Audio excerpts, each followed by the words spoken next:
Et si je vous disais que le temps que vous prenez pour lire cette phrase n'est pas le même pour quelqu'un qui voyage dans l'espace à grande vitesse? Et si je vous révélais que chaque seconde que vous vivez en ce moment est légèrement différente de celle que vivent les astronautes à bord de la Station spatiale internationale? Bienvenue dans l'un des voyages les plus extraordinaires de l'histoire de la science. Un voyage qui va transformer à jamais votre compréhension de la réalité elle-même. Ce soir, nous allons explorer ensemble pourquoi la vitesse de la lumière rend le temps élastique, pourquoi l'univers possède une limite de vitesse cosmique, et pourquoi cette découverte représente peut-être la plus grande révolution intellectuelle de l'histoire de l'humanité. Imaginez un instant que vous puissiez voyager à 99,99% de la vitesse de la lumière pendant une seule année. Quand vous reviendriez sur Terre, vous découvririez que 70 années se sont écoulées ici. Vos amis, votre famille, tout le monde aurait vieilli de 7 décennies, tandis que vous n'auriez vieilli que d'une seule année. Ce n'est pas de la science-fiction. Ce n'est pas un film de Christopher Nolan. C'est la réalité pure et simple de notre univers, confirmée par des milliers d'expériences scientifiques. Et ce soir, vous allez comprendre exactement pourquoi cela se produit. Mais avant de plonger dans ce voyage cosmique extraordinaire, laissez-moi vous partager quelques faits qui vont probablement vous empêcher de dormir cette nuit, ou peut-être vous bercer dans un sommeil rempli de rêves cosmiques. Saviez-vous que les satellites GPS qui guident votre téléphone doivent constamment corriger leurs horloges pour tenir compte de la dilatation du temps? Sans ces corrections, votre position serait décalée de 10 km chaque jour. 10 km chaque jour. La relativité n'est pas une théorie abstraite pour physiciens en blouse blanche. Elle est dans votre poche en ce moment même. Et voici quelque chose d'encore plus étrange. En ce moment précis, le temps passe légèrement plus vite au niveau de votre tête qu'au niveau de vos pieds. La différence est infinitésimale, bien sûr, mais elle est réelle et mesurable avec des horloges atomiques modernes. Vos pieds sont légèrement plus proches du centre de la Terre, donc dans un champ gravitationnel légèrement plus fort, et donc le temps y passe légèrement plus lentement. Vous êtes littéralement une machine à voyager dans le temps, ambulante, avec différentes parties de votre corps vieillissant à des rythmes légèrement différents. Si vous trouvez cela fascinant, si ces mystères cosmiques éveillent votre curiosité, alors vous êtes exactement au bon endroit. Prenez un moment pour vous installer confortablement, peut-être avec une tasse de thé ou sous une couverture chaude, car ce voyage va durer un certain temps et il mérite toute votre attention. Et si vous appréciez ce type de contenu qui explore les mystères les plus profonds de l'univers, n'oubliez pas de vous abonner à cette chaîne et d'activer la cloche de notification. Et laissez un commentaire pour me dire quelle partie de ce documentaire vous a le plus fasciné. Votre engagement aide à créer plus de contenu comme celui-ci. Et ensemble, nous pouvons continuer à explorer les merveilles infinies du cosmos. Maintenant, permettez-moi de vous ramener en arrière, bien avant Einstein, bien avant la relativité, à une époque où l'humanité avait une vision complètement différente du temps et de l'espace. Pour vraiment apprécier la révolution qu'Einstein a déclenchée, nous devons d'abord comprendre le monde qu'il a renversé. Pendant plus de 200 ans, la physique a été dominée par les idées d'un seul homme, peut-être le plus grand génie scientifique avant Einstein lui-même, Sir Isaac Newton. Newton nous a donné les lois du mouvement, la gravitation universelle, et une vision de l'univers qui semblait parfaitement logique et complète. Dans l'univers de Newton, le temps était absolu. Il coulait comme une rivière, au même rythme partout dans l'univers, indépendamment de tout ce qui s'y passait. Une seconde sur Terre était exactement la même qu'une seconde sur Jupiter, sur une étoile lointaine ou dans le vide intergalactique. Le temps était une scène immuable sur laquelle se jouait le drame cosmique, mais la scène elle-même ne changeait jamais. Cette vision avait une beauté et une élégance remarquables. L'univers de Newton était comme une immense horloge mécanique, chaque engrenage tournant avec une précision parfaite, chaque événement découlant logiquement des événements précédents selon des lois mathématiques immuables. Et si vous connaissiez la position et la vitesse de chaque particule dans l'univers à un instant donné, vous pourriez théoriquement calculer tout le passé et tout le futur. C'était un univers déterministe, prévisible, rassurant dans sa régularité mécanique. Et pour être honnête, cette vision fonctionnait remarquablement bien. Les équations de Newton permettaient de prédire avec une précision extraordinaire le mouvement des planètes, la trajectoire des boulets de canon, le balancement des pendules. La mécanique newtonienne a permis de construire des ponts, des machines à vapeur et éventuellement d'envoyer des hommes sur la Lune. Pendant 2 siècles, personne n'avait de raison sérieuse de douter que Newton avait découvert les vérités fondamentales de l'univers.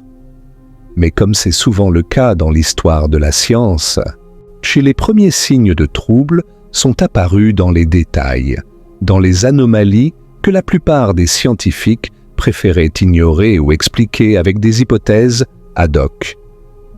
L'une de ces anomalies concernait la lumière elle-même.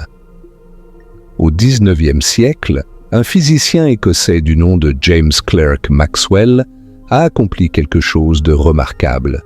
Il a unifié l'électricité et le magnétisme en une seule théorie élégante, décrite par 4 équations d'une beauté mathématique stupéfiante. Ces équations de Maxwell prédisaient l'existence d'ondes électromagnétiques, des ondulations dans les champs électriques et magnétiques qui se propageraient à travers l'espace. Et quand Maxwell a calculé la vitesse de ces ondes, il a obtenu un nombre très spécifique, environ 300 000 km par seconde. C'était exactement la vitesse mesurée de la lumière. La lumière, réalisa Maxwell, était une onde électromagnétique. Mais voici le problème qui a commencé à troubler les physiciens. Dans les équations de Maxwell, cette vitesse de la lumière apparaissait comme une constante fondamentale, notée C. Elle n'était pas relative à quoi que ce soit. Elle était simplement C, 300 000 km par seconde, point final. Mais une vitesse par rapport à quoi? Dans la physique de Newton, toute vitesse devait être mesurée par rapport à quelque chose. La vitesse d'un train est mesurée par rapport au sol. La vitesse d'une personne marchant dans le train est différente selon qu'on la mesure par rapport au train ou par rapport au sol. Alors, par rapport à quoi la lumière voyageait-elle à cette vitesse constante? Et les physiciens de l'époque ont proposé une solution ingénieuse. Ils ont postulé l'existence d'une substance invisible et omniprésente, appelée l'éther luminifère. Cet éther remplissait tout l'espace et servait de milieu à travers lequel les ondes lumineuses se propageaient, tout comme le son se propage à travers l'air. La vitesse de la lumière serait constante par rapport à cet éther, et tout serait cohérent avec la physique newtonienne. Mais l'éther posait ses propres problèmes. Si l'éther existait et que la Terre se déplaçait à travers lui dans son orbite autour du Soleil, alors la vitesse de la lumière mesurée sur Terre devrait varier selon la direction. Quand la Terre se déplace dans le sens de la lumière devrait sembler plus lente. Quand la Terre se déplace dans le sens opposé, la lumière devrait sembler plus rapide. C'était un effet qu'on devrait pouvoir mesurer. En 1887, deux physiciens américains, Albert Michelson et Edward Morley, ont réalisé ce qui est maintenant considéré comme l'une des expériences les plus importantes et les plus célèbres de l'histoire de la physique. Ils ont construit un appareil extraordinairement précis appelé interféromètre, conçu pour détecter la moindre différence dans la vitesse de la lumière dans différentes directions. L'appareil était si sensible qu'il pouvait détecter des différences de vitesse des millions de fois plus petites que celles attendues si l'éther existait.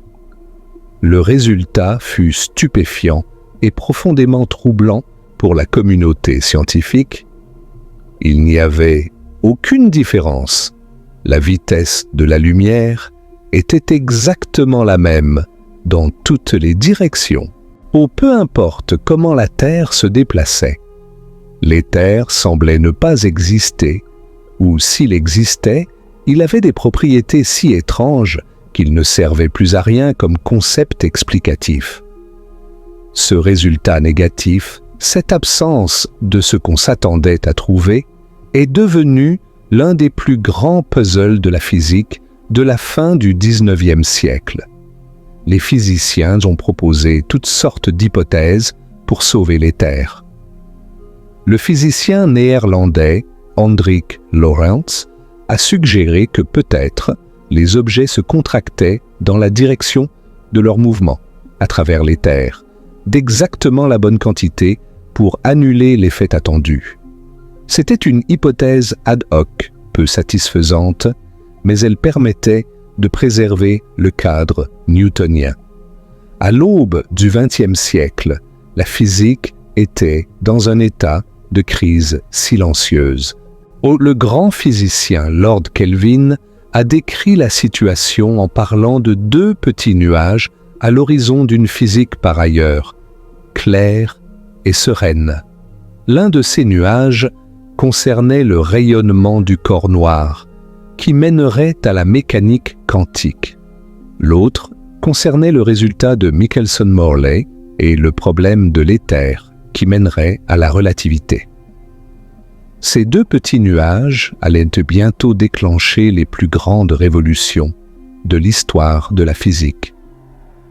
C'est dans ce contexte de crise et de confusion qu'entre en scène un jeune homme de 26 ans, travaillant comme examinateur de brevets de 3e classe à l'Office fédéral de la propriété intellectuelle à Berne, en Suisse.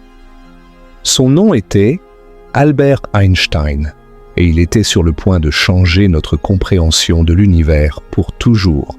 Albert Einstein n'était pas un physicien académique établi. Il n'avait pas de position universitaire, pas d'accès à des laboratoires, pas de collègues prestigieux avec qui discuter de ses idées. Ce qu'il avait, c'était un esprit extraordinairement original, une capacité remarquable pour la pensée abstraite et une obsession de plusieurs années pour un problème qui le hantait depuis son adolescence. Quand Einstein avait 16 ans, il s'était posé une question apparemment simple, mais profondément troublante. Que verrait-on si l'on pouvait chevaucher un rayon de lumière? Si l'on voyageait à la vitesse de la lumière, aux côtés d'une onde lumineuse, que verrait-on? Selon la physique classique, l'onde lumineuse semblerait figée, immobile, comme une vague de l'océan photographié. Mais les équations de Maxwell semblaient interdire une telle chose. Une onde électromagnétique stationnaire était une impossibilité mathématique. Cette question a tourmenté Einstein pendant une décennie. Il y pensait constamment, tournant le problème dans tous les sens, cherchant une issue à cette contradiction apparente. Et puis, au printemps de 1905, tout s'est soudainement mis en place. Einstein racontait plus tard que la percée était venue lors d'une conversation avec son ami Michel Bessot. Ils discutaient du problème depuis des semaines quand soudain Einstein a eu une illumination. Le lendemain, il est retourné voir Bessot et lui a dit merci, j'ai complètement résolu le problème. La clé, avait-il réalisé, était d'abandonner l'hypothèse la plus fondamentale et la moins questionnée de toute la physique, l'hypothèse du temps absolu. Que la solution d'Einstein était d'une audace extraordinaire et d'une simplicité déconcertante. Au lieu d'essayer de réconcilier la constance de la vitesse de la lumière avec le temps absolu newtonien, il a simplement accepté la constance de la vitesse de la lumière comme un fait fondamental de la nature et a laissé tomber le temps absolu. Si la vitesse de la lumière est vraiment constante pour tous les observateurs, alors quelque chose d'autre doit céder. Ce quelque chose d'autre, c'est notre conception intuitive du temps. Einstein a basé toute sa théorie sur deux postulats simples. Le premier postulat dit que les lois de la physique sont les mêmes dans tous les référentiels inertiels, c'est-à-dire pour tous les observateurs qui se déplacent à vitesse constante les uns par rapport aux autres. Ce postulat n'était pas nouveau, et c'était essentiellement le principe de relativité de Galilée, accepté depuis des siècles. Le deuxième postulat est celui qui a tout changé.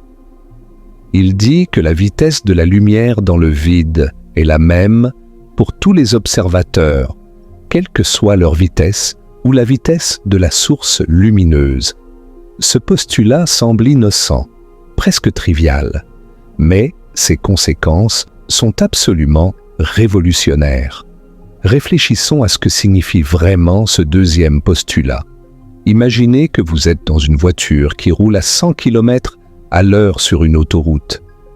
Une autre voiture vous dépasse à 110 km à l'heure. Pour un observateur sur le bord de la route, cette voiture roule à 110 km à l'heure. Mais pour vous, dans votre voiture, elle semble ne rouler qu'à 10 km à l'heure. La différence entre vos deux vitesses. Donc, c'est l'addition des vitesses, selon le sens commun et selon la physique newtonienne. Maintenant, imaginez que vous êtes dans un vaisseau spatial qui voyage à la moitié de la vitesse de la lumière et qu'un rayon de lumière vous dépasse. Selon la logique newtonienne, ce rayon de lumière devrait sembler voyager à seulement la moitié de la vitesse de la lumière par rapport à vous. Mais selon le deuxième postulat d'Einstein, ce rayon de lumière voyage toujours exactement à la vitesse de la lumière par rapport à vous, la même vitesse qu'il aurait si vous étiez immobile. C'est profondément contre-intuitif, mais c'est exactement ce que les expériences confirment. Comment est-ce possible? Comment la lumière peut-elle voyager à la même vitesse par rapport à vous? C'est que vous soyez immobile ou que vous voyagiez à la moitié de la vitesse de la lumière. La seule façon pour que cela soit vrai, c'est si le temps lui-même n'est pas absolu. Si le temps passe différemment pour différents observateurs, alors les vitesses mesurées par ces observateurs peuvent être cohérentes, même si elles semblent contradictoires selon notre intuition. En juin 1905, Einstein a soumis son article révolutionnaire, intitulé « Sur l'électrodynamique des corps en mouvement » à la prestigieuse revue Annalen der Physik. L'article était remarquable à plusieurs égards. Il ne contenait aucune référence à d'autres travaux, ce qui était extraordinairement audacieux pour un jeune inconnu. Il commençait par une analyse conceptuelle plutôt que par des mathématiques complexes. Et ses conclusions étaient si radicales qu'elles auraient pu facilement être rejetées comme les divagations d'un amateur. Mais les éditeurs de la revue ont reconnu quelque chose de spécial dans cet article. Ils l'ont publié et lentement, la communauté scientifique a commencé à réaliser que quelque chose de fondamental avait changé. Le temps n'était plus une scène immuable sur laquelle se jouait le drame cosmique. Le temps était devenu un acteur dans ce drame, flexible, malléable, élastique.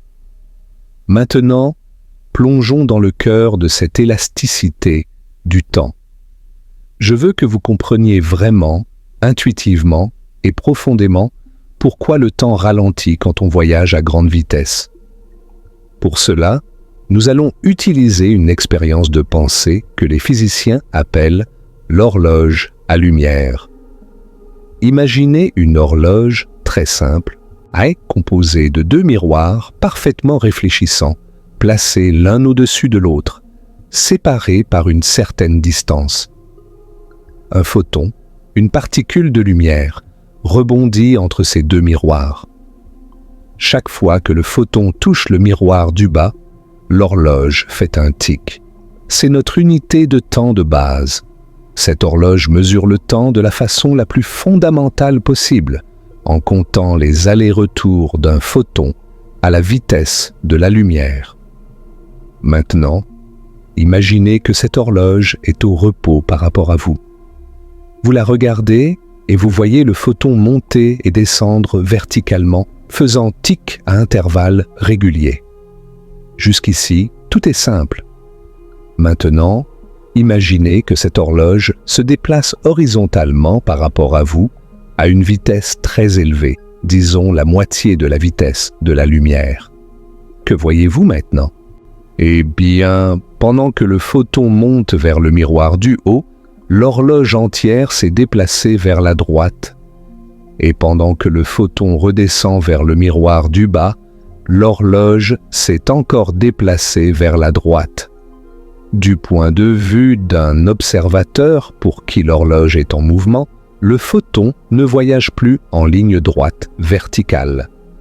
Il voyage en zigzag suivant une trajectoire diagonale.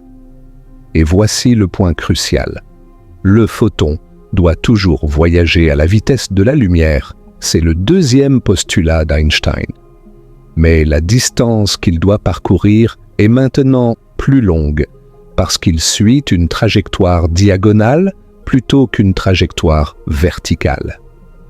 Si la distance est plus longue et que la vitesse est la même, alors le temps nécessaire est plus long. Pour l'observateur qui voit l'horloge en mouvement, l'horloge fait tic moins souvent.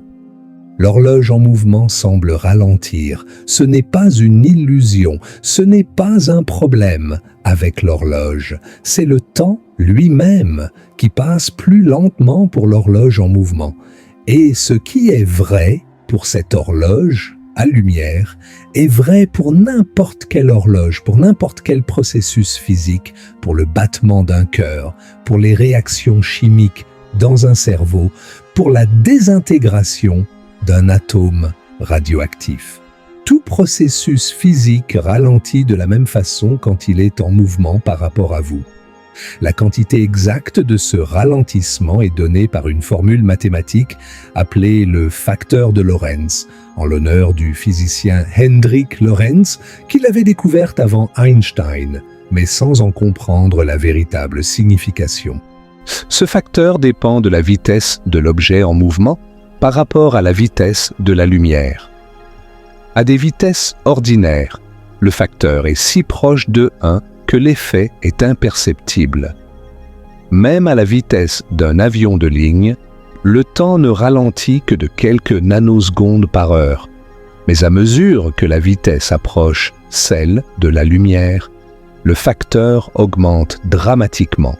Laissez-moi vous donner quelques chiffres concrets pour que vous puissiez vraiment saisir l'ampleur de cet effet. À 10% de la vitesse de la lumière, environ 30 000 km par seconde, le temps ralentit d'environ 0,5%. 1 heure pour le voyageur correspondrait à 1 heure et moins d'1 minute pour un observateur stationnaire. C'est à peine perceptible. À 50% de la vitesse de la lumière, ou 150 000 km par seconde, le temps ralentit d'environ 15%. 1 heure pour le voyageur correspondrait à environ 1 heure et 10 minutes pour l'observateur stationnaire. Cela commence à être significatif. À 90% de la vitesse de la lumière, les choses deviennent vraiment intéressantes. Le temps pour le voyageur passe à moins de la moitié de la vitesse normale. 1 heure pour le voyageur correspondrait à plus de 2 heures pour l'observateur stationnaire. À 99% de la vitesse de la lumière, le facteur de Lorentz est d'environ 7. 1 année pour le voyageur correspondrait à 7 années sur Terre. Et à 99,9% de la vitesse de la lumière, le facteur monte à environ 22. 1 année de voyage correspondrait à 22 années terrestres. À 99,99%, nous atteignons un facteur d'environ 70. C'est le chiffre que j'ai mentionné au début de ce documentaire. 1 année pour le voyageur, 70 années sur Terre. Et si nous pouvions atteindre 99,9999% de la vitesse de la lumière, le facteur serait d'environ 224. 1 année de voyage correspondrait à plus de 2 siècles sur Terre. Vous voyez comment l'effet s'accélère dramatiquement à mesure qu'on approche de la vitesse de la lumière. C'est comme essayer de s'approcher d'un mur. Les premiers 90% de la distance sont relativement faciles, mais les 10 derniers pourcents deviennent de plus en plus difficiles. Et les derniers des millimètres sont presque impossibles. Mais attendez, vous pourriez vous demander, tout ceci n'est-il pas une simple expérience de pensée? Avons-nous réellement des preuves que le temps ralentit vraiment pour les objets en mouvement? La réponse est un oui retentissant, et les preuves viennent de nombreuses sources différentes. L'une des preuves les plus élégantes vient de particules appelées muons. Les muons sont des particules subatomiques, créées quand des rayons cosmiques frappent la haute atmosphère terrestre. Ils sont comme des électrons, mais beaucoup plus lourds, environ 200 fois plus massifs. Et ils sont très instables. Un muon au repos se désintègre en d'autres particules en environ 2 millionièmes de seconde, soit 2 microsecondes. Les muons sont créés à environ 10 km d'altitude, quand les rayons cosmiques frappent l'atmosphère. Même en voyageant à la vitesse de la lumière, qui est la vitesse maximale possible, un muon ne pourrait parcourir que 600 mètres en 2 microsecondes. Alors comment ces muons peuvent-ils atteindre la surface de la Terre à 10 km plus bas? Selon la physique classique, c'est impossible. Ils devraient tous se désintégrer bien avant d'arriver au sol. Et pourtant, nous détectons des muons à la surface de la Terre en grande quantité.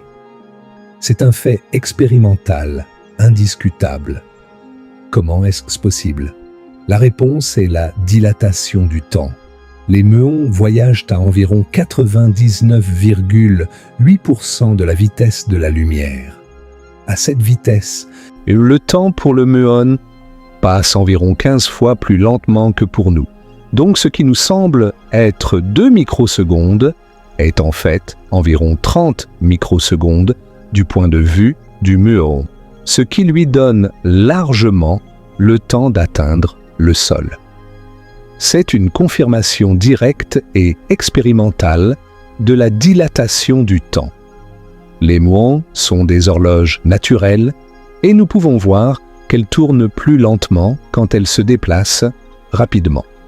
Ce n'est pas de la philosophie abstraite, c'est de la physique mesurable, vérifiée des millions de fois dans des laboratoires du monde entier. Une autre confirmation spectaculaire est venue en 1971, quand deux physiciens, Joseph Haffel et Richard Keating, qu'ils ont décidé de tester directement la dilatation du temps en utilisant des horloges atomiques et des vols commerciaux autour du monde. Ils ont pris 4 horloges atomiques au césium et les ont fait voler 2 fois autour du monde, une fois vers l'Est et une fois vers l'Ouest, sur des vols de ligne réguliers. Selon la relativité restreinte, l'horloge volant vers l'Est, dans le sens de rotation de la Terre, devrait perdre du temps par rapport aux horloges restées au sol. L'horloge volant vers l'Ouest, contre le sens de rotation de la Terre, devrait en gagner. Les prédictions étaient de l'ordre de quelques centaines de nanosecondes, des milliardièmes de secondes. Quand les horloges sont revenues et ont été comparées aux horloges de référence restées au Naval Observatory de Washington, et les résultats étaient exactement conformes aux prédictions de la relativité. L'horloge qui avait volé vers l'Est avait perdu 59 nanosecondes. L'horloge qui avait volé vers l'Ouest avait gagné 273 nanosecondes. Ces chiffres correspondaient aux prédictions théoriques, avec une précision remarquable. Pensez à ce que cela signifie. Des pilotes de ligne et des passagers qui font des vols réguliers vieillissent légèrement moins vite que les personnes qui restent au sol. La différence est infime, bien sûr, quelques microsecondes par an de vol, mais elle est réelle et mesurable. Chaque fois que vous prenez l'avion, vous voyagez très légèrement dans le futur par rapport aux personnes restées au sol. Mais l'application la plus impressionnante et la plus quotidienne de la dilatation du temps est le système GPS, est le Global Positioning System. Ce système sur lequel nous comptons pour nous guider dans nos voitures, pour livrer nos colis, pour coordonner nos avions et nos navires, ne pourrait tout simplement pas fonctionner sans prendre en compte les effets de la relativité. Le GPS fonctionne grâce à une constellation de satellites en orbite autour de la Terre à environ 20 000 km d'altitude. Chaque satellite contient une horloge atomique extrêmement précise et diffuse continuellement un signal indiquant l'heure exacte et la position du satellite. Votre récepteur GPS reçoit ces signaux de plusieurs satellites et calcule sa position en mesurant les différences de temps d'arrivée des signaux. Pour que ce système fonctionne avec une précision de quelques mètres, les horloges des satellites doivent être synchronisées avec une précision de quelques nanosecondes. Et c'est là que la relativité entre en jeu. Il y a 2 effets relativistes à considérer. Le premier est l'effet de la relativité restreinte. Les satellites GPS se déplacent à environ 14 000 km à l'heure par rapport au sol. À cette vitesse, leurs horloges tournent légèrement plus lentement que les horloges au sol, d'environ 7 microsecondes par jour. Cet effet fait perdre du temps aux horloges des satellites. Le deuxième effet est celui de la relativité générale, dont nous parlerons plus en détail bientôt. Les satellites sont plus éloignés du centre de la Terre, donc dans un champ gravitationnel plus faible. Selon la relativité générale, le temps passe plus vite dans un champ gravitationnel plus faible. Et cet effet fait gagner aux horloges des satellites environ 45 microsecondes par jour. L'effet net est que les horloges des satellites gagnent environ 38 microsecondes par jour par rapport aux horloges au sol. Cela peut sembler infime, mais la lumière parcourt environ 11 km en 38 microsecondes. Sans correction pour ces effets relativistes, les erreurs de position du GPS s'accumuleraient au rythme d'environ 10 km par jour. En une semaine, votre GPS vous dirait que vous êtes à 70 km de votre position réelle. Le système serait complètement inutilisable. Les ingénieurs qui ont conçu le système GPS ont dû programmer les satellites pour corriger ces effets relativistes. Et c'est peut-être la démonstration la plus pratique et la plus quotidienne que la relativité n'est pas une théorie abstraite réservée aux physiciens, mais une réalité physique qui affecte nos vies de manière tangible. Maintenant, permettez-moi de vous parler de l'un des paradoxes les plus célèbres et les plus mal compris de la relativité, le paradoxe des jumeaux. Ce paradoxe illustre de façon frappante les implications de la dilatation du temps et a causé beaucoup de confusion depuis qu'il a été proposé pour la première fois. Imaginons deux jumeaux identiques que nous appellerons Alice et Bob. Alice décide de faire un voyage interstellaire vers une étoile située à 10 années-lumière de la Terre, tandis que Bob reste sur Terre. Alice voyage à 90% de la vitesse de la lumière. À cette vitesse, le voyage aller prendra un peu plus de 11 ans selon les horloges terrestres. Le voyage retour prendra la même durée. Au total, environ 22 ans s'écouleront sur Terre entre le départ d'Alice et son retour. Mais pour Alice, à cause de la dilatation du temps, le voyage sera beaucoup plus court. À 90% de la vitesse de la lumière, le facteur de Lorentz est d'environ 2,3. Donc pour Alice, le voyage entier ne durera qu'environ 10 ans. Quand elle revient sur Terre, elle aura vieilli de 10 ans, tandis que Bob aura vieilli de 22 ans. Les jumeaux, qui avaient le même âge au départ, ont maintenant 12 ans de différence. Ce n'est pas une illusion ou un tour de passe-passe. Si Alice avait 30 ans au départ, elle aura 40 ans à son retour, tandis que Bob aura 52 ans. Et c'est un effet réel et mesurable, une conséquence inévitable de la physique de notre univers. Mais voici où le paradoxe apparent apparaît. Du point de vue d'Alice, c'est Bob et la Terre qui se sont éloignés d'elle à grande vitesse, puis sont revenus. Selon le principe de relativité, ne devrait-elle pas voir le temps de Bob passer plus lentement? Ne devrait-elle pas s'attendre à ce que Bob soit plus jeune qu'elle à son retour? Les deux jumeaux ne peuvent pas tous les deux être plus jeunes que l'autre. Quelque chose ne va pas dans ce raisonnement. La résolution de ce paradoxe est subtile mais importante. Le paradoxe apparent vient d'une application incorrecte du principe de relativité. Le principe de relativité s'applique aux référentiels inertiels, c'est-à-dire aux observateurs qui se déplacent à vitesse constante. Mais Alice ne reste pas dans un référentiel inertiel pendant tout son voyage. Elle doit accélérer au départ, décélérer et faire demi-tour à mi-chemin, puis décélérer à nouveau à l'arrivée. Ces accélérations brisent la symétrie entre Alice et Bob. C'est Alice qui ressent les forces d'accélération, pas Bob. C'est Alice qui doit allumer ses moteurs pour faire demi-tour, pas Bob. Cette asymétrie est la clé pour résoudre le paradoxe. La relativité restreinte nous dit que le temps passe plus lentement pour les objets en mouvement, mais elle nous dit aussi que c'est l'observateur qui accélère, qui subit les conséquences de ce mouvement.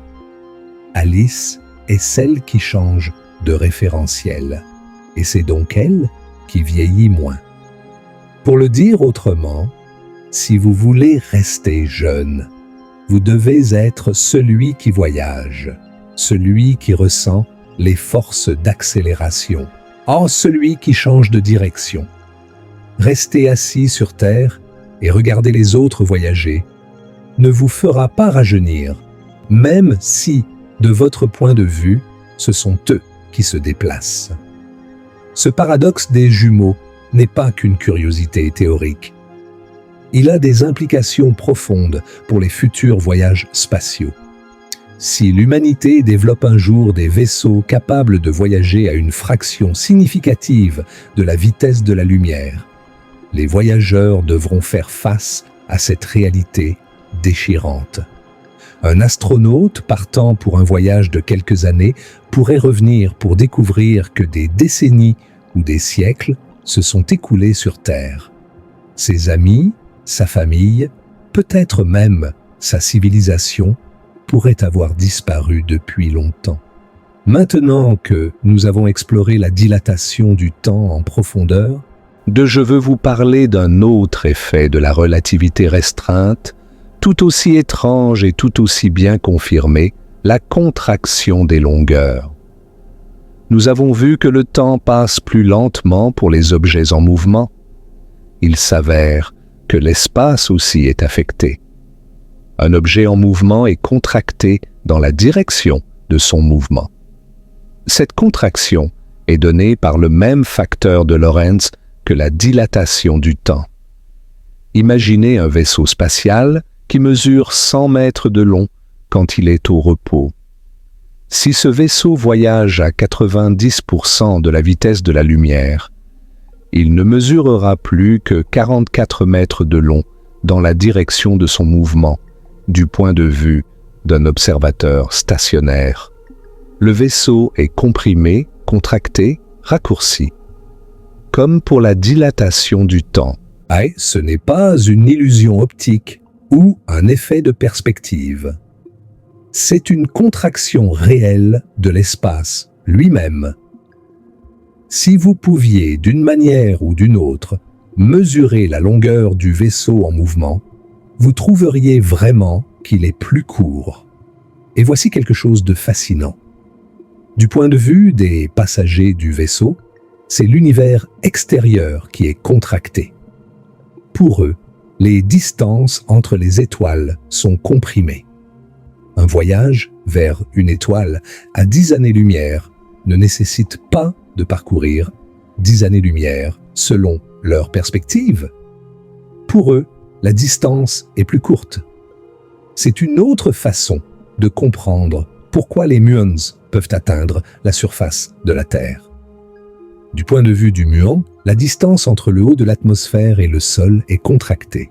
Ce qui nous semble être 10 km n'est que quelques centaines de mètres pour le muon. Le muon a donc largement le temps de parcourir cette distance réduite avant de se désintégrer. La contraction des longueurs et la dilatation du temps sont les deux faces d'une même médaille. Elles sont les manifestations d'une réalité plus profonde, le fait que l'espace et le temps ne sont pas des entités séparées et indépendantes, mais sont intimement liées en une seule structure, à 4 dimensions que nous appelons l'espace-temps.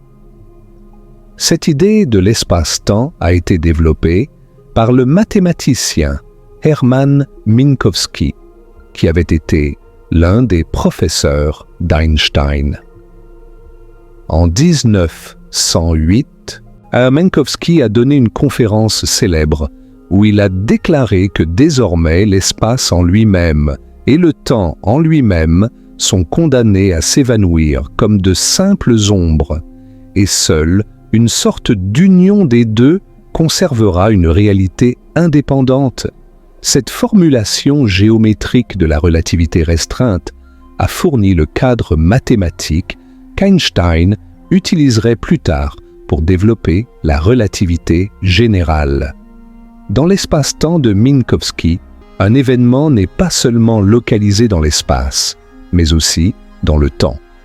Au lieu de 3 coordonnées spatiales, nous avons 4 coordonnées, 3 pour l'espace et 1 pour le temps. Un point dans cet espace à 4 dimensions représente un événement spécifique se produisant à un endroit spécifique et à un moment spécifique.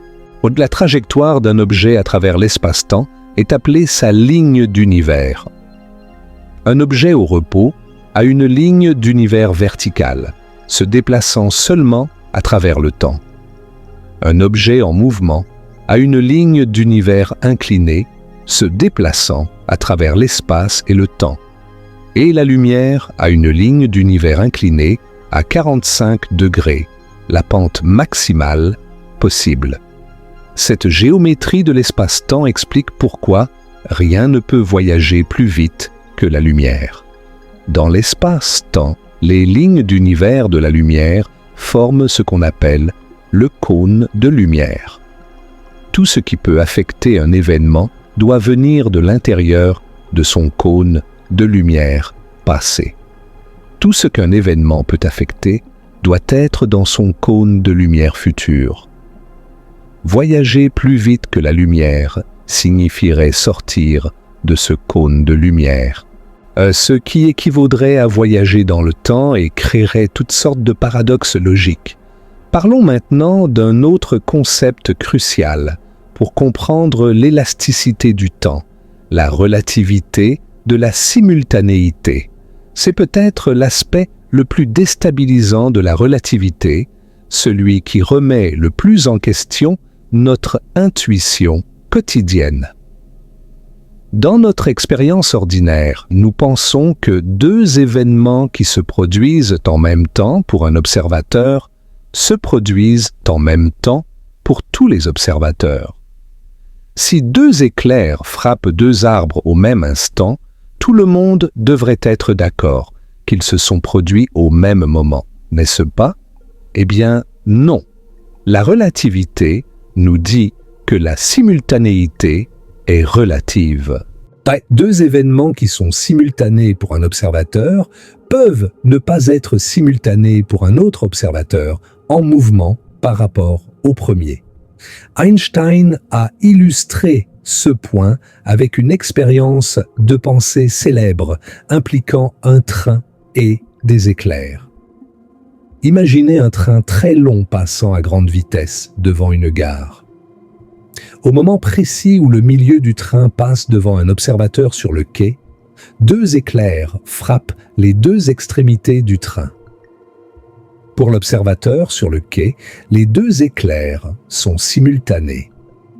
La lumière des 2 éclairs lui parvient au même moment, et puisqu'il est à égale distance des 2 points d'impact, il conclut que les éclairs se sont produits au même instant.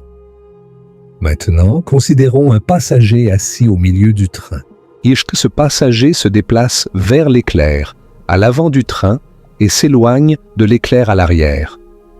La lumière de l'éclair avant lui parvient donc avant la lumière de l'éclair arrière. Puisque la lumière voyage à la même vitesse dans les 2 directions, le passager conclut que l'éclair avant s'est produit avant l'éclair arrière. Qui a raison? Les 2. Il n'y a pas de fait absolu sur la question de savoir si les 2 éclairs se sont produits au même moment. La simultanéité dépend de l'état de mouvement de l'observateur. C'est une caractéristique fondamentale de notre univers, pas une illusion ou une confusion. Cette relativité de la simultanéité a des implications philosophiques profondes sur la nature du temps et de la réalité. Si 2 événements qui sont simultanés pour moi ne le sont pas pour vous, alors, dans un sens, votre maintenant et mon maintenant ne coïncident pas parfaitement. Le moment présent n'est pas un concept universel, partagé par tous les observateurs de l'univers. Cela conduit certains physiciens et philosophes à adopter ce qu'on appelle la vision de l'univers bloc.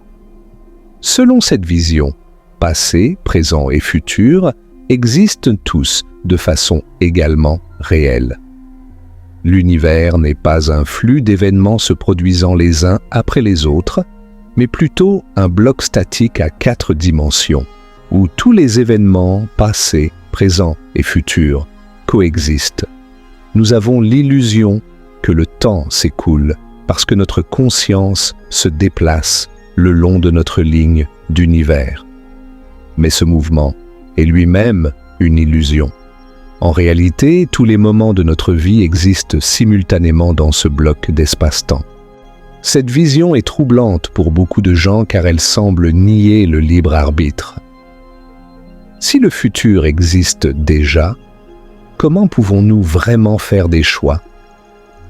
Les physiciens et les philosophes débattent encore de ces questions et il n'y a pas de consensus. Mais la relativité nous force au minimum à reconsidérer nos intuitions les plus fondamentales sur la nature du temps. Maintenant, je veux aborder l'une des équations les plus célèbres de toute la science, une équation que presque tout le monde connaît même sans comprendre ce qu'elle signifie vraiment. E égale mc au carré. Énergie égale masse multipliée par la vitesse de la lumière au carré. Cette équation est une conséquence directe de la relativité restreinte, bien qu'elle soit apparue dans un article séparé qu'Einstein a publié quelques mois après son article principal sur la relativité. Elle exprime une équivalence fondamentale entre la masse et l'énergie.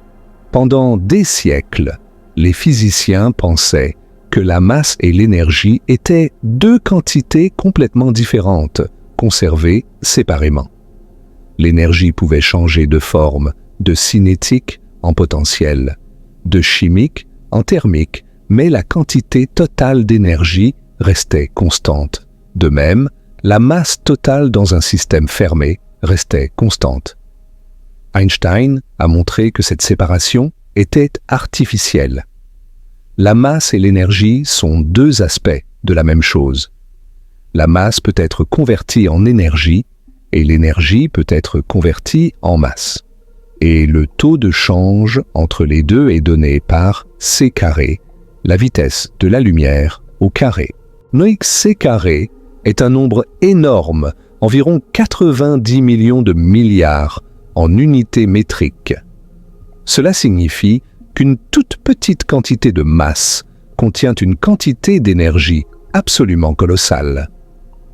Un kilogramme de matière, s'il était entièrement converti en énergie, produirait environ 25 milliards de kilowattheures, assez pour alimenter une grande ville pendant plusieurs années. C'est cette équivalence qui rend possible les réactions nucléaires, à la fois dans les centrales nucléaires et dans les armes nucléaires. Dans une réaction de fission, un noyau lourd comme l'uranium se divise en noyaux plus légers.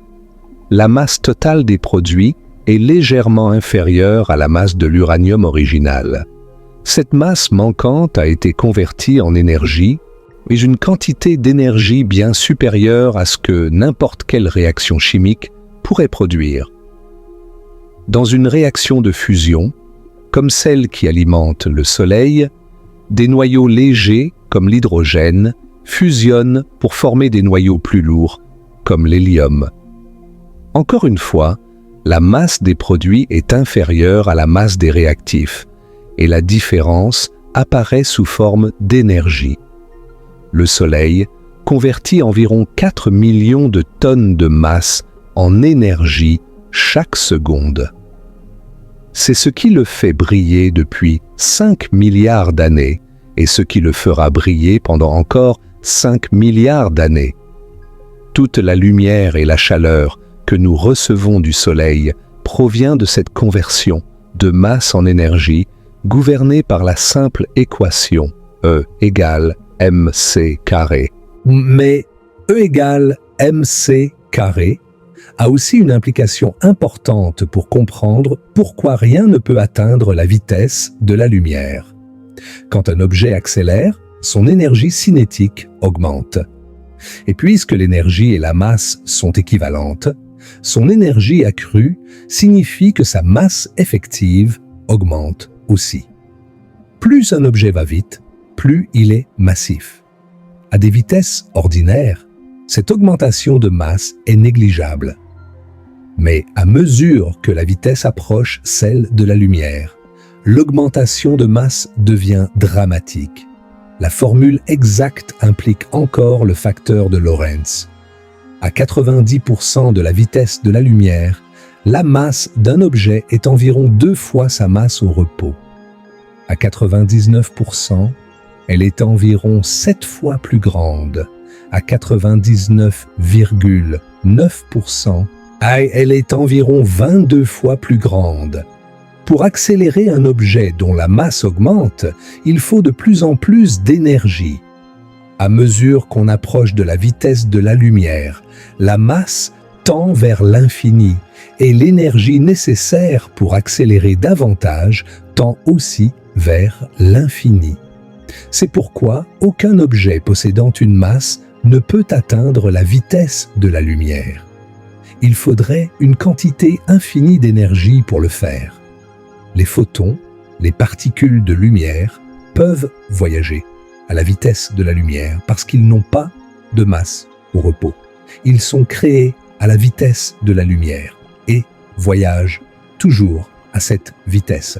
Pour eux, il n'y a pas de processus d'accélération nécessitant de l'énergie croissante. Mais pour toute particule avec une masse, aussi petite soit-elle, où la vitesse de la lumière est une barrière infranchissable. Et voici quelque chose de fascinant à considérer. Que ressentirait un photon s'il pouvait ressentir quoi que ce soit? Pour un photon voyageant à la vitesse de la lumière, le temps est complètement arrêté. Du point de vue du photon, il n'y a pas de temps entre son émission et son absorption, peu importe la distance parcourue. Un photon émis par une étoile à des milliards d'années-lumière et absorbé par votre œil a vécu, de son propre point de vue, une existence instantanée. Émission et absorption sont simultanées pour le photon. De plus, en raison de la contraction des longueurs, l'espace dans la direction du mouvement est complètement contracté à zéro pour un objet à la vitesse de la lumière. L'univers entier, du point de vue du photon, est comprimé en une surface bidimensionnelle. La notion même de distance perd son sens. C'est une des raisons pour lesquelles nous ne pouvons pas vraiment imaginer ce que ce serait de voyager à la vitesse de la lumière. Notre conscience est intimement liée au passage du temps et à l'extension dans l'espace. À la vitesse de la lumière, ces deux concepts deviennent sans signification. Jusqu'ici, nous avons principalement parlé de la relativité restreinte, la théorie qu'Einstein a développée en 1905. Cette théorie traite du mouvement à vitesse constante et de ses effets sur le temps et l'espace. Mais Einstein savait que sa théorie était incomplète. Elle ne prenait pas en compte l'accélération et, surtout, elle ne prenait pas en compte la gravité. Et l'intégration de la gravité dans le cadre relativiste a occupé Einstein pendant les 10 années suivantes, de 1905 à 1915. Le résultat de cette décennie de travail acharné est la théorie de la relativité générale, peut-être la plus belle et la plus profonde théorie de toute la physique. L'histoire de comment Einstein est arrivé à la relativité générale est elle-même fascinante. Elle a commencé par ce qu'Einstein a appelé plus tard la pensée la plus heureuse de sa vie. En 1907, Einstein travaillait toujours à l'Office des brevets quand une idée soudaine lui est venue. Il a imaginé une personne en chute libre. Si vous êtes en chute libre, disons dans un ascenseur dont le câble a lâché, vous flottez à l'intérieur de l'ascenseur. Vous ne ressentez pas votre propre poids. Si vous lâchez un objet, il ne tombe pas à vos pieds, il flotte à côté de vous. Pour un bref instant, jusqu'à ce que l'ascenseur atteigne le sol, vous êtes en apesanteur. Einstein a réalisé que dans cette situation, il serait impossible de distinguer entre être en chute libre dans un champ gravitationnel et être dans l'espace profond, loin de toute masse, sans aucune gravité. Les deux situations se sentent exactement de la même façon de l'intérieur. Inversement, si vous êtes dans une fusée qui accélère dans l'espace à une accélération d'un jet, la même accélération que la gravité terrestre, vous ressentiriez exactement la même chose que si vous étiez immobile sur la surface de la Terre. Vous seriez pressé contre le plancher de la fusée, exactement comme vous êtes pressé contre le sol sur Terre. Et cette équivalence entre gravité et accélération est devenue le principe fondateur de la relativité générale. Einstein l'a appelé le principe d'équivalence. Il implique que la gravité n'est pas une force ordinaire. Elle est quelque chose de plus fondamental, quelque chose de géométrique. Si la gravité et l'accélération sont indiscernables, et si l'accélération affecte le temps, comme nous l'avons vu dans la relativité restreinte, alors la gravité doit aussi affecter le temps. C'est une prédiction remarquable. Le temps devrait passer plus lentement dans un champ gravitationnel fort que dans un champ gravitationnel faible. Cette prédiction a été confirmée de nombreuses façons. L'une des premières confirmations est venue de l'expérience de Pound et Rebka en 1959. Ils ont mesuré le décalage de fréquence de rayons gamma voyageant verticalement dans une tour de 22 mètres de haut à l'université Harvard. Selon la relativité générale, les rayons gamma voyageant vers le haut contre le champ gravitationnel devraient perdre de l'énergie et leur fréquence devrait diminuer. C'est exactement ce qu'ils ont observé, avec une précision de 1%. Depuis lors, des expériences de plus en plus précises ont confirmé la dilatation gravitationnelle du temps. Comme je l'ai mentionné plus tôt, les horloges atomiques modernes sont si précises qu'elles peuvent détecter des différences de temps causées par des différences d'altitude de quelques centimètres seulement. Le temps passe vraiment plus vite au sommet d'un gratte-ciel qu'au niveau de la rue, même si la différence est infime. Mais pour vraiment comprendre pourquoi la gravité affecte le temps, nous devons plonger dans la vision géométrique de la relativité générale. Einstein a proposé que la gravité n'est pas une force qui tire les objets les uns vers les autres. Au lieu de cela, la gravité est une courbure de l'espace-temps causée par la présence de masse et d'énergie. Imaginez une feuille de caoutchouc tendue. Si vous placez une boule de bowling au centre, la feuille se déforme, créant un creux autour de la boule. Si vous faites rouler une bille à proximité, elle ne va pas en ligne droite, mais courbe vers la boule de bowling comme si elle était attirée par elle. Mais en réalité, la bille suit simplement la courbure de la feuille. C'est une analogie imparfaite, mais utile pour comprendre comment la masse courbe l'espace-temps. Le Soleil ne tire pas la Terre vers lui avec une force invisible. Le Soleil courbe l'espace-temps autour de lui et la Terre suit simplement le chemin le plus direct possible à travers cet espace-temps courbé. Ce chemin le plus direct s'appelle une géodésique. La Terre est en chute libre autour du Soleil, suivant la géodésique de l'espace-temps courbé. Mais l'espace-temps n'a pas seulement 3 dimensions spatiales, il a aussi une dimension temporelle.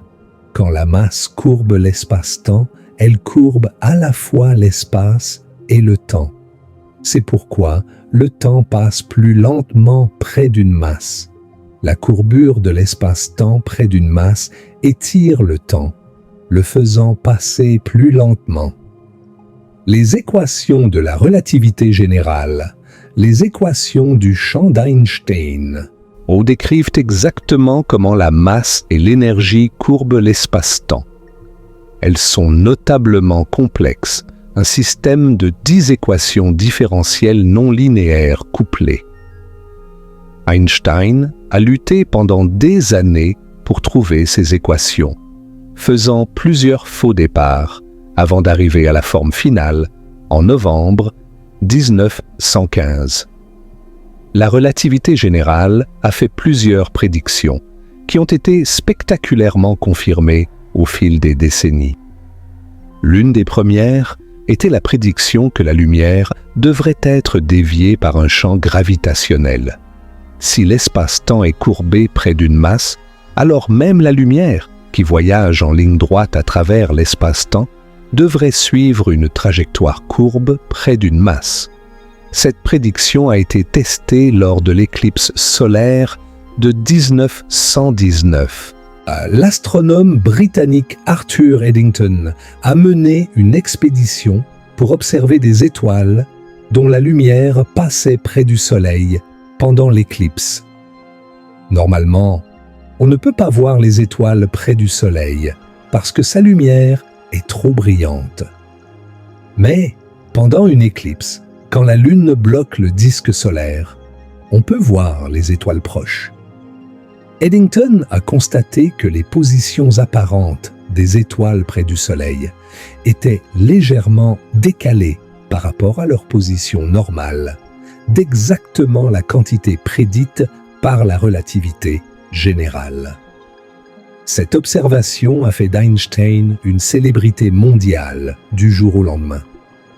Les journaux du monde entier ont annoncé que la théorie d'Einstein avait été confirmée, que nos idées sur l'espace et le temps avaient été révolutionnées.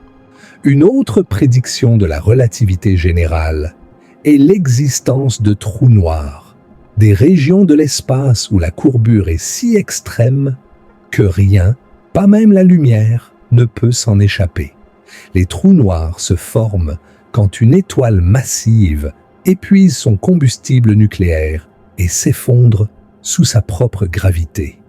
Au bord d'un trou noir, à ce qu'on appelle l'horizon des événements, la dilatation gravitationnelle du temps devient infinie. Pour un observateur lointain, une horloge à l'horizon des événements semblerait complètement arrêtée. Le temps s'arrête littéralement à l'horizon des événements, du point de vue d'un observateur extérieur. Si vous pouviez observer quelqu'un tombant dans un trou noir, vous le verriez s'approcher de l'horizon des événements de plus en plus lentement, sa lumière devenant de plus en plus rouge, jusqu'à ce qu'il semble s'immobiliser juste au-dessus de l'horizon, gelé dans le temps pour toujours. Bien sûr, du point de vue de la personne qui tombe, le temps passe normalement, et elle traverse l'horizon des événements en un temps fini. Pendant longtemps, les trous noirs étaient considérés comme des curiosités mathématiques, des solutions des équations d'Einstein qui ne correspondaient peut-être pas à des objets réels dans l'univers. Mais au fil des décennies, les preuves de leur existence se sont accumulées. Nous avons observé des étoiles orbitant autour d'objets invisibles incroyablement massifs au centre des galaxies. Nous avons détecté des rayons X émis par de la matière surchauffée tombant dans des trous noirs. Et en 2019, l'Event Horizon Telescope a produit la première image directe d'un trou noir. Montrant l'ombre de l'horizon des événements du trou noir, supermassif au centre de la galaxie M87. Une autre prédiction spectaculaire de la relativité générale est l'existence d'ondes gravitationnelles, des ondulations dans la structure même de l'espace-temps. Quand des masses accélèrent, elles créent des perturbations dans l'espace-temps qui se propagent vers l'extérieur à la vitesse de la lumière, comme les rides sur la surface d'un étang. Einstein a prédit les ondes gravitationnelles en 1916, mais il pensait qu'elles seraient trop faibles pour être jamais détectées. Les ondes gravitationnelles produites par des événements ordinaires, comme deux étoiles orbitant l'une autour de l'autre, sont incroyablement faibles. Elles étirent et compriment l'espace-temps de quantités minuscules. C'est de l'ordre d'une fraction de la taille d'un proton sur une distance de plusieurs kilomètres. Mais, en 2015, un siècle après la prédiction d'Einstein, les détecteurs LIGO aux États-Unis ont fait une découverte historique. Ils ont détecté les ondes gravitationnelles produites par la collision de deux trous noirs à plus d'1 milliard d'années-lumière de la Terre. Les deux trous noirs, chacun avec une masse de plusieurs dizaines de fois celle du Soleil, ont spiralé l'un vers l'autre et fusionné en une fraction de seconde, libérant plus d'énergie que toutes les étoiles de l'univers observables combinées. Cette détection a ouvert une nouvelle fenêtre sur l'univers. Avant LIGO, nous ne pouvions observer l'univers qu'avec la lumière et d'autres formes de rayonnement électromagnétique. Maintenant, nous pouvons l'observer avec les ondes gravitationnelles, ce qui nous permet de voir des événements et des objets qui sont invisibles à la lumière, comme les collisions de trous noirs.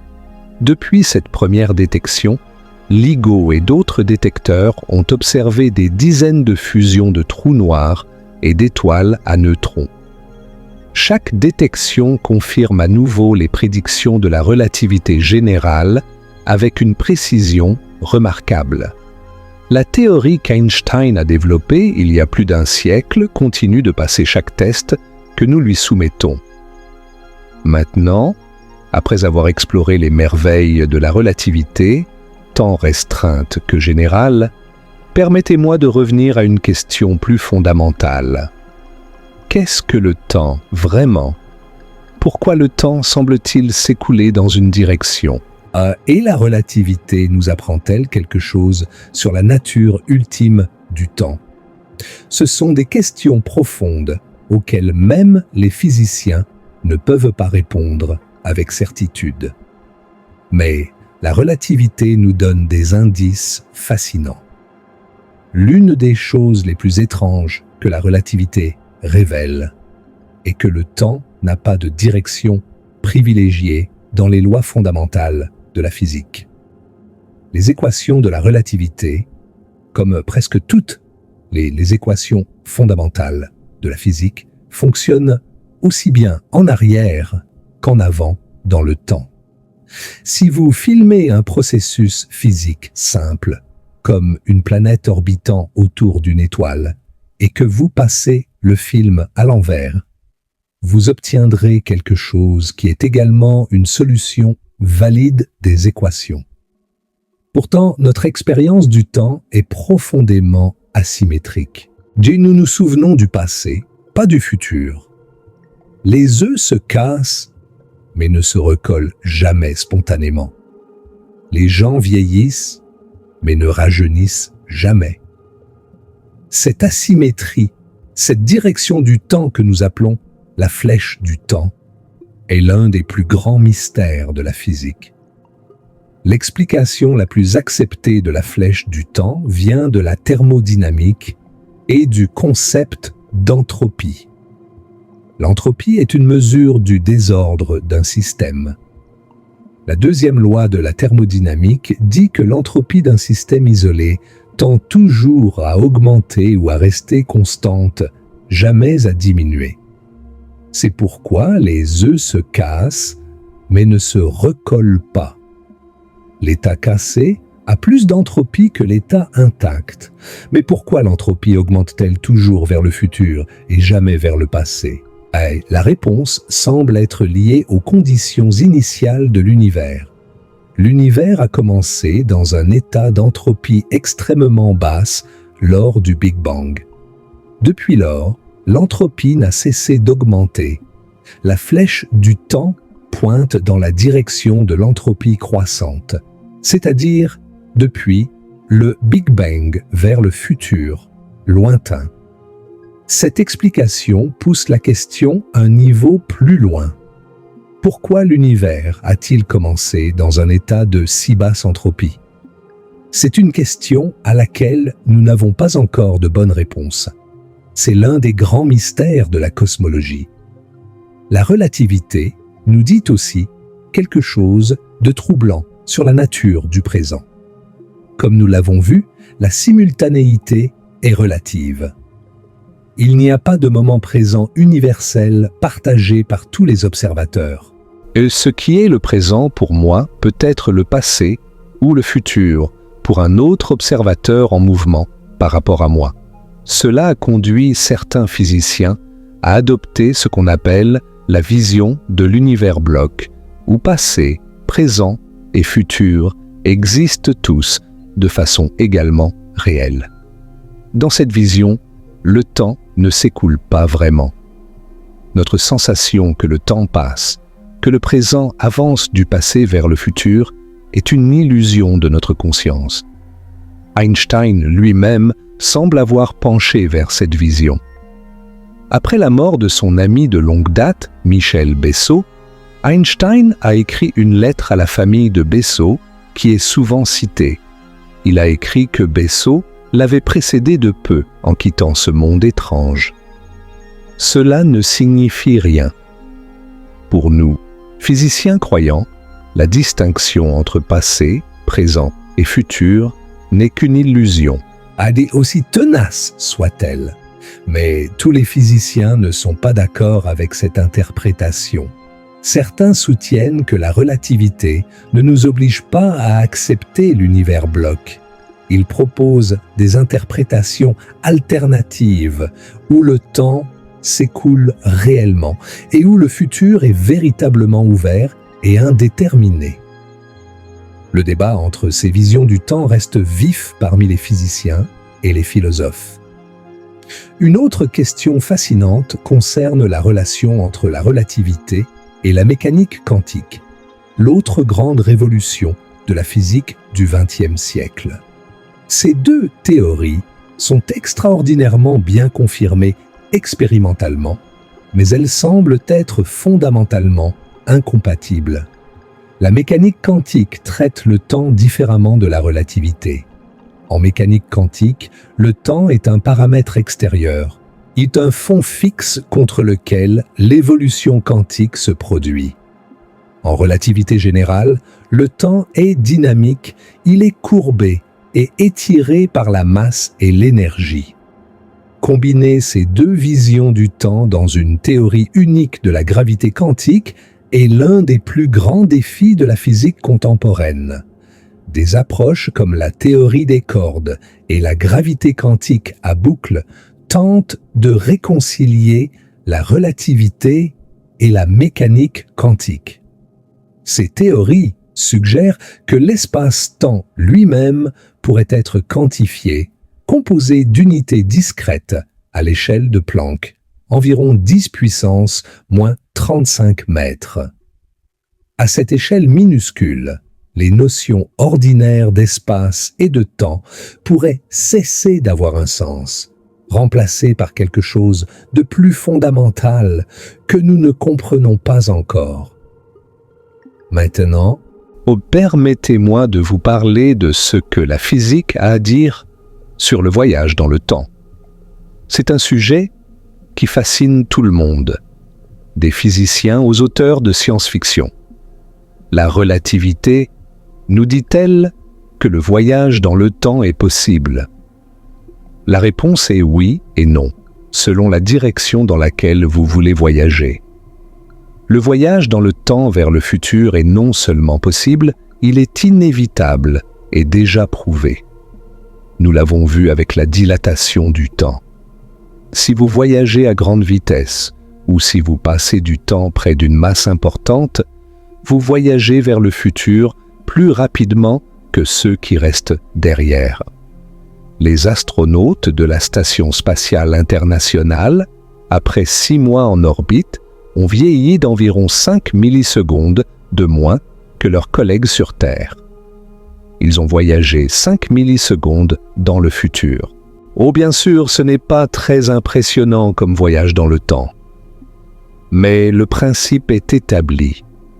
Si nous pouvions construire un vaisseau capable de voyager à une fraction significative de la vitesse de la lumière, nous pourrions voyager des années, des décennies, des siècles dans le futur. Le voyage dans le temps vers le passé est une autre histoire. C'est là que les choses deviennent vraiment spéculatives et problématiques. La relativité générale permet théoriquement des solutions appelées courbes temporelles fermées, des trajectoires à travers l'espace-temps qui reviennent à leur point de départ, non seulement dans l'espace, mais aussi dans le temps. Un objet suivant une telle courbe pourrait théoriquement rencontrer son propre passé. Plusieurs configurations d'espace-temps permettent de telles courbes. Les trous de verre et des tunnels hypothétiques à travers l'espace-temps pourraient théoriquement être utilisés pour voyager dans le passé si une extrémité était soumise à une dilatation du temps différente de l'autre. Les solutions de Gödel, découvertes par le logicien Kurt Gödel en 1949, décrivent un univers en rotation où des courbes temporelles fermées existent naturellement.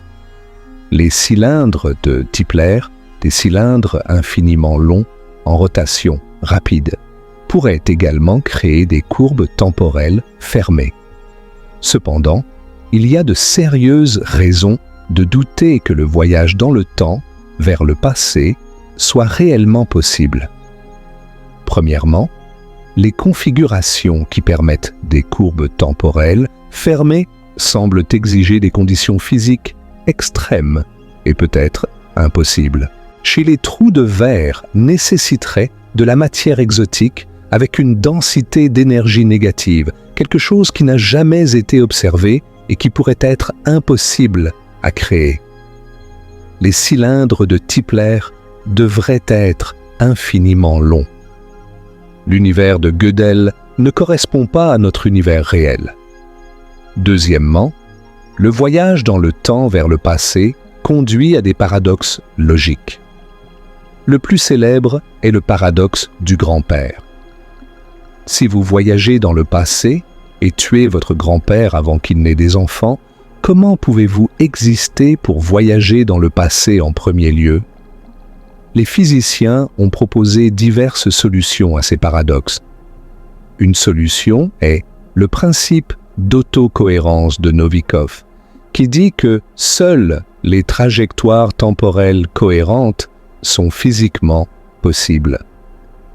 Si vous voyagez dans le passé, où vous ne pouvez accomplir que des actions qui sont cohérentes avec l'histoire que vous connaissez déjà.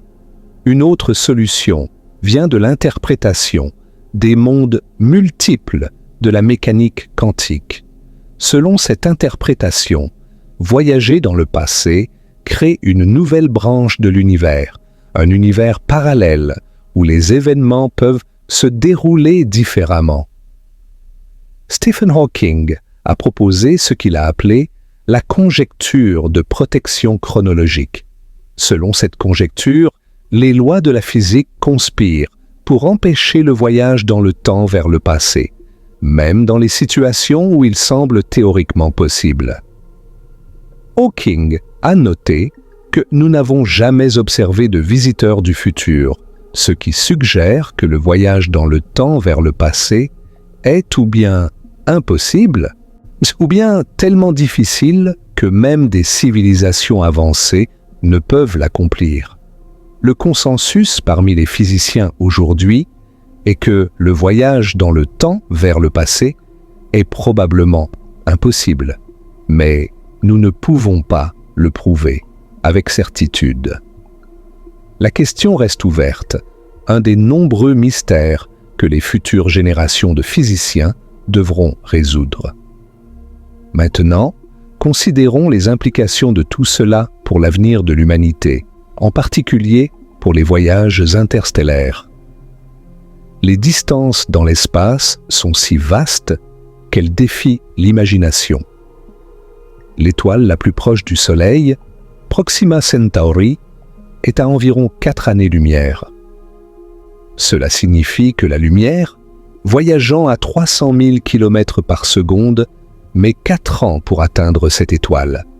Avec nos technologies actuelles, alors qu'un vaisseau spatial mettrait des dizaines de milliers d'années pour y arriver. Mais la dilatation du temps offre une lueur d'espoir pour les voyages interstellaires.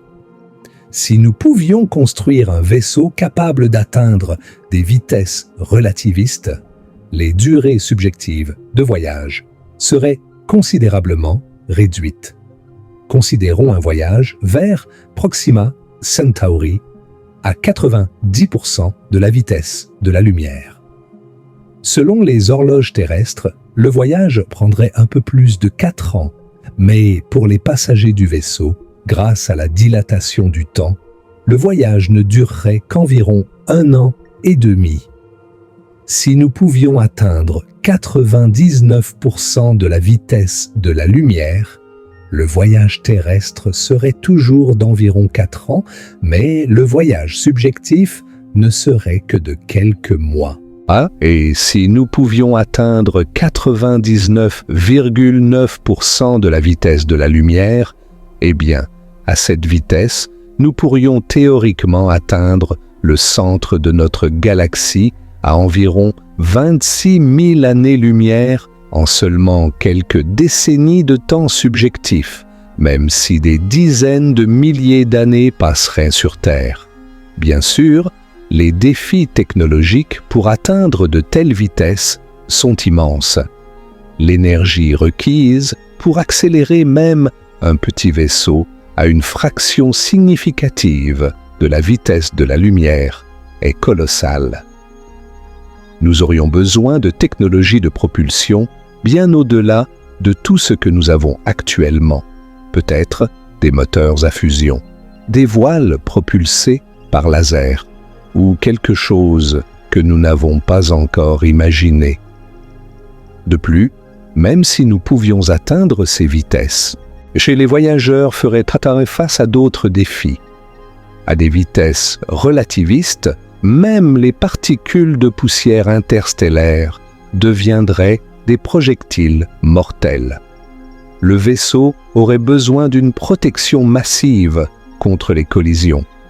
Les effets de l'accélération et de la décélération prolongée sur le corps humain seraient également un défi majeur. Mais peut-être le plus grand défi serait psychologique et social. Un astronaute partant pour un voyage de quelques années de temps subjectif reviendrait pour trouver que des décennies ou des siècles se sont écoulés sur Terre. Tout ce qu'il connaissait aurait changé ou disparu. Ses amis et sa famille seraient morts depuis longtemps. La civilisation elle-même pourrait être méconnaissable. Ce serait un voyage à sens unique dans le temps, non pas vers le passé, mais vers un futur lointain. Les explorateurs interstellaires seraient des exilés temporels, séparés pour toujours de leur époque d'origine. Malgré ces défis, l'idée des voyages interstellaires continue de captiver l'imagination humaine. Des projets comme Breakthrough Starshot proposent d'envoyer de minuscules sondes vers Proxima Centauri en utilisant des lasers pour les propulser à 20% de la vitesse de la lumière. À cette vitesse, le voyage prendrait environ 20 ans et la dilatation du temps serait négligeable pour les sondes. Mais c'est un premier pas vers un avenir où l'humanité pourrait un jour se répandre parmi les étoiles. Maintenant, permettez-moi de revenir à notre question centrale et de rassembler tout ce que nous avons appris. Pourquoi la vitesse de la lumière rend-elle le temps élastique? Qu'avons-nous vraiment découvert? Et ce que nous avons découvert, c'est que le temps n'est pas ce que nous pensions. Pendant des millénaires, l'humanité a pensé que le temps était un arrière-plan fixe et immuable, une toile sur laquelle se peignaient les événements de l'univers. Newton a formalisé cette intuition dans sa physique et pendant 200 ans, personne n'a eu de raison de la remettre en question. Mais Einstein nous a montré que cette intuition était une illusion, une approximation qui fonctionne bien aux échelles ordinaires, mais qui s'effondre aux vitesses élevées et dans les champs gravitationnels intenses. Le temps est flexible, malléable, élastique. Il peut être étiré et compressé. Il peut couler à des rythmes différents pour différents observateurs. Cette élasticité du temps n'est pas une curiosité abstraite pour les physiciens théoriciens. Elle est une caractéristique fondamentale de notre univers avec des conséquences pratiques et quotidiennes. Sans la compréhension de la dilatation du temps, nos satellites GPS ne fonctionneraient pas. Nos accélérateurs de particules ne pourraient pas être conçus correctement. Notre compréhension du cosmos serait fondamentalement incomplète. Mais au-delà des applications pratiques, la découverte de l'élasticité du temps nous enseigne quelque chose de profond sur la nature de la réalité. Elle nous montre que l'univers est beaucoup plus étrange et merveilleux que notre intuition quotidienne ne le suggère. Elle nous montre que les vérités apparentes peuvent être des illusions et que la réalité peut être radicalement différente de nos attentes. Cette leçon d'humilité est peut-être le plus grand cadeau de la relativité. Elle nous rappelle que l'univers n'est pas obligé de se conformer à nos intuitions. Il est ce qu'il est. Et notre tâche est de le comprendre tel qu'il est réellement, pas tel que nous voudrions qu'il soit. Et voici quelque chose de merveilleux à considérer. Nous vivons à une époque extraordinaire de l'histoire humaine. Pendant des millénaires, l'humanité s'est interrogée sur la nature du temps sans avoir les outils pour vraiment le comprendre.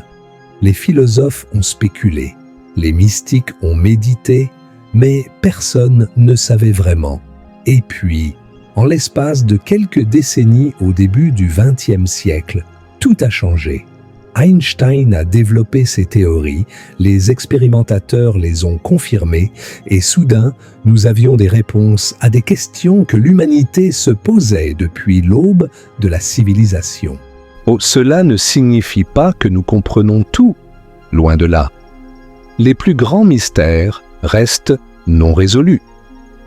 Pourquoi la vitesse de la lumière a-t-elle cette valeur particulière? Pourquoi l'univers est-il structuré de cette façon? Qu'est-ce que le temps vraiment dans son essence la plus profonde? Comment la relativité se réconcilie-t-elle avec la mécanique quantique? Ces questions restent ouvertes, attendant les Einstein du futur, peut-être quelqu'un qui écoute ce documentaire en ce moment, pour les résoudre. Mais ce que nous avons accompli est remarquable. En quelques générations, l'humanité est passée d'une incompréhension totale de la nature du temps à une compréhension profonde et quantitative de ses propriétés. Nous pouvons maintenant prédire avec précision comment le temps se comportera dans presque toutes les situations, des conditions ordinaires de notre vie quotidienne, aux environnements extrêmes près des trous noirs. C'est un triomphe de l'esprit humain, une démonstration de ce que nous pouvons accomplir quand nous combinons la curiosité, la créativité et la rigueur.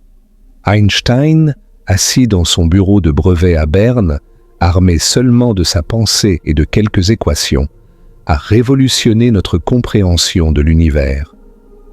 Cette histoire devrait nous inspirer tous à regarder le monde avec curiosité et à ne jamais cesser de poser des questions.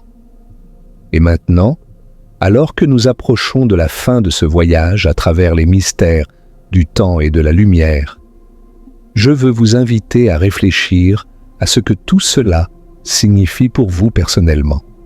Vous êtes, en ce moment même, un voyageur dans le temps. Pas de façon métaphorique, mais de façon littérale. Chaque mouvement que vous faites, chaque changement d'altitude, chaque accélération affecte la façon dont le temps passe pour vous. Les différences sont infinitésimales dans la vie quotidienne, mais elles sont réelles. Vous êtes aussi intimement connecté à la nature de la lumière et de la relativité. La lumière qui atteint vos yeux, en ce moment, a voyagé à cette vitesse cosmique fondamentale. Les atomes de votre corps sont régis par les mêmes lois qui font que le temps est élastique. Vous n'êtes pas un observateur extérieur de ces phénomènes. Vous en faites partie. Et peut-être, la prochaine fois que vous regarderez les étoiles, vous penserez différemment à ce que vous voyez. Quand vous regardez le ciel nocturne, vous regardez dans le passé. La lumière des étoiles a mis des années, des décennies, des siècles, mais parfois des millénaires pour atteindre vos yeux. Vous voyez ces étoiles non pas comme elles sont maintenant, mais comme elles étaient quand leur lumière a commencé son voyage vers vous. Et pendant que cette lumière voyageait, le temps passait différemment pour elle que pour vous. Du point de vue de la lumière, le voyage a été instantané. Du vôtre, il a duré des années. C'est l'élasticité du temps en action, tissée dans le tissu même de l'univers que vous observez. Nous avons parcouru un long chemin ensemble cette nuit. Nous avons commencé avec l'univers mécanique de Newton, où le temps était absolu et immuable. Nous avons vu comment des anomalies expérimentales ont commencé à fissurer cette vision du monde. Nous avons suivi Einstein dans son voyage intellectuel. Depuis ses expériences de pensée d'adolescent jusqu'à ses théories révolutionnaires. Nous avons exploré la dilatation du temps, ce phénomène étrange où les horloges en mouvement tournent plus lentement. Nous avons vu les preuves expérimentales, des muons cosmiques aux horloges atomiques volant autour du monde, des satellites GPS aux accélérateurs de particules. Nous avons contemplé le paradoxe des jumeaux et réfléchi à ce qu'il signifie pour les futurs voyages spatiaux. Nous avons découvert que l'espace et le temps ne sont pas des entités séparées, mais sont intimement liés en un espace-temps à 4 dimensions. Nous avons vu comment la masse et l'énergie courbent cet espace-temps, créant ce que nous appelons la gravité. Nous avons contemplé les trous noirs, où la courbure devient si extrême que le temps lui-même s'arrête. Nous avons réfléchi aux implications philosophiques de tout cela, à la nature du présent, à la réalité du passé et du futur, à la flèche du temps. Nous avons spéculé sur le voyage dans le temps et sur ce que les lois de la physique permettent ou interdisent. Et à travers tout cela, nous avons vu une vérité fondamentale émerger. Le temps n'est pas ce que nous pensions. Il est plus étrange, plus flexible, plus mystérieux que notre intuition quotidienne ne le suggère. Et pourtant, nous pouvons le comprendre, le mesurer, le prédire. C'est le triomphe de la physique moderne. Alors maintenant, alors que vous vous apprêtez peut-être à dormir, à voyager à travers le temps de la façon la plus ordinaire qui soit, je vous laisse avec cette pensée.